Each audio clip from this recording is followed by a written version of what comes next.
Hi friends, எல்லோரும் எப்படி இருக்கீங்க? நல்லா இருக்கீங்கன்னு நினைக்கிறேன். இது தேர்ஸ்டே விலாக். நான் என்ன பண்ணிகிட்ருக்கேன் அப்படின்னாக்கா, பூஜை ஜாமான் தான் க்ளீன் பண்ணிகிட்ருக்கேன். சரி, ஓகே, சின்ன சின்ன விஷயங்களை உங்கள் கூட ஷேர் பண்ணிக்கலாம் அப்படின்னு சொல்லிட்டு தான் இந்த வீடியோ எடுத்திருந்தேன். நீங்கள் எல்லோரும் எப்படி பூஜை ஜாமான் க்ளீன் பண்ணுவீங்க அப்படின்னு என் கூட ஷேர் பண்ணிக்கோங்க கமெண்ட் செக்ஷனில். நான் எப்படி பண்ணுவேன் அப்படின்னா, 2 டேபிள் ஸ்பூன் பச்சரிசி மாவு எடுத்துக்குவேன். அதுக்கு ஈக்குவலாக 1 டேபிள் ஸ்பூன் பீதாம்பரி பவுடர் எடுத்துக்குவேன்.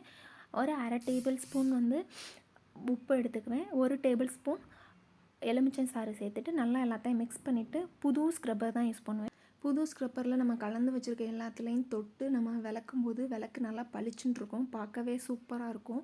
இன்னொரு டிப்ஸ் என்ன அப்படின்னா, நீங்கள் நார்மல் வாட்டரில் வாஷ் பண்ணிவிட்டு ஒன்று மழை தண்ணி யூஸ் பண்ணுங்கள், அப்படி இல்லைனா மினரல் வாட்டர், ரெண்டில் ஏதாவது ஒன்று யூஸ் பண்ணிக்கோங்க.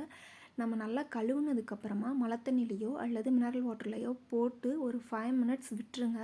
அதுக்கப்புறமா எடுத்து தண்ணியெல்லாம் வடிச்சிட்டு அதை ஒன்று வெயிலில் காய்வீங்க, அப்படி இல்லைன்னா மேக்ஸிமம் நீங்கள் டவல் தனியாக இதுக்குன்னே ஒரு டவல் வச்சுக்கோங்க. அதை வச்சு தொடச்சி எடுத்துருங்க. தண்ணியெல்லாம் தொடச்சி எடுத்துட்டிங்கன்னா அந்த திப்பியெல்லாம் இருக்காது பார்க்கும்போது.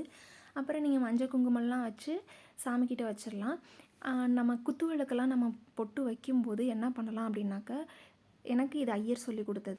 குத்து விளக்கோட பாத பகுதியில் 4 பொட்டு வைக்கணுமா, தண்டு பகுதியில் 3 பொட்டு வைக்கணுமா, விளக்கு ஏற்றுவோம்ல அதை சுற்றி 5 பொட்டு வைக்கணுமா, அந்த கொண்டைன்னு சொல்லுவோம்ல மயில் மாதிரி இருக்கும்ல அங்கே ஒரு பொட்டு வைக்கணும். விளக்கோட பாத பகுதி பிரம்மா ஜோடியையும், விளக்கோட நடுப்பகுதி விஷ்ணு ஜோடியையும், விளக்கோட மேல் பகுதி சிவன் ஜோடியையும் குறிக்குமா.